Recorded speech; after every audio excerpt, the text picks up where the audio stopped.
Okay, problem number 1, age problem. Jose is 3 years older than Gary and Andy is 7 years older than Jose.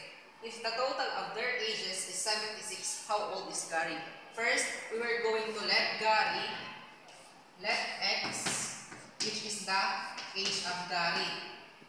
The age of Gary. And the second one is Jose, which is X plus 3, the age of Jose. And lastly, we have Andy is 7 years older than Jose. We will have X plus 3 plus 7, which is an edad ni Andy. Okay, after nag-let kitang X and update sa age ni Gary, Jose, and Andy, we were going to solve this problem. First, copy the X plus 3. Next is, pwede pa man natin niya ma-simplify. 3 plus 7 is equal to 10. So, iya magiging kagawasan, X plus 10 is equal to 76. Ini natin 76, hindi natin gikuhan atong pinaka-problem. Okay. Next is simply just simplify. 3x plus 13 is equal to 76. Just copy the 3x. Since our positive 13, we were going to transpose this to the right side. So it will become 76 minus 13.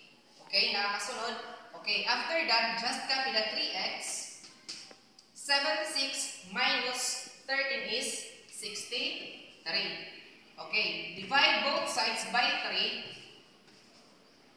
X is 21. So the age of Gary is 21. Problem number 2. Find the equation of a line that passes through 2, 3 and is parallel to the line y is equal to 4x plus 12. As you can see in our given problem, the line y is equal to 4x plus 12 is already in a slope-intercept form. So to find the equation of the line, we will use the point-slope form. Okay, kano kita magamit itong point-slope form? Because our point and our slope is already given. So, ang akong gagamitin na formula is point-slope form. Y is equal to y sub 1 equal f times x minus x sub 1. Okay. Y minus, since ang akong y sub 1 is additive, 3. Copy. Since ang atong m, which is an atong slope, is already given, which is 4. Copy lang atong x. Since ang atong x sub 1 is 2, just copy na 2. Copy lang ang y minus 3. Then, multiply. 4 times x is equal to 4x. 4 times negative 2 is equal to negative 8. As you can see, pwede pa natin yan ma-solve. Okay. Since 4 times x is equal to 4x, 4 times negative 8 is equal to 8. Okay. Just copy 4x. Transpose the, since positive and y, magiging negative y. Since negative 3, magiging positive 3. Then copy the 8, negative 8, equal to 0. Then, since pwede pa natin ma-simplify ang aton 3 minus 8, just copy the 4x. 4x minus y. 5 minus 3 is equal to negative 5. Negative 5 is equal to 0. Okay. Since we have the 4x minus y minus 5 is equal to 0, this is the equation that we've been looking for. Problem number 3. Angle between two vectors. I have here two vectors. A is equal to 4 and 3, while B is equal to 3 and 5. First, we were going to write the formula well, which is cosine theta is equal to A times B over the A magnitude times B magnitude. Okay. Since may lang kita formula, takon siya nga bubuhaton, pamamino natin ang iya dot product, ang aton A times B. Since may lang kita mga value ang aton A times B, simply we were going to simplify. 4 times 3 times 3, then 3 times 5. Okay, 4 times 3 is equal to 12 plus 3 times 5 is equal to 15. Okay, 12 plus 15 is equal to 27. Okay, since natananan natin ang ating dot product, next is magnitude of A.